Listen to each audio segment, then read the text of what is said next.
बऱ्यापैकी भट्टी बंद पडल्याची काय कारण आहे ती माहिती आहे तुम्हाला? म्हणजे घरात तर माहित नाही एवढं, पण जेवढ्या आहे की यातलं एक तरी तुम्हाला सांग 100%. चला तर मग होतो.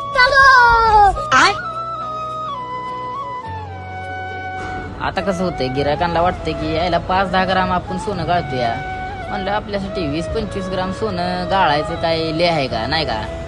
कचरा पण राहतोय असं तसं, म्हणजे प्रत्येकाला काय ना काहीतरी वाटतं की त्याच्यामुळं ती काय करते, ती बाहेर भट्टीला सोनं देतच नाही. त्यामुळे काय होतं, मराठी माणसांचा उद्योग ह्यो कमी होतो थोडक्यात. आणि अशा प्रकारे बघा कशी गाळते त्या, त्यांचं ती सगळी गाळायला लागली, ती कशी शिकली ती बघा.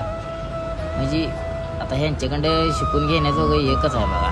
काय काय ठिकाणी तरी गाळायचं काय एवढं नसतं या, पण हा रिफायनरीचं कसं आहे बघा. रिफायनरीचं काय होतं, रिफायनरी ही भेटतीच माणसाला. रिफायनरी काय तू जात नाही. तर एवढंच, भेटू उद्याच्या ब्लॉगमध्ये. तर फॉलो तेवढं नक्की करा. संपला विषय.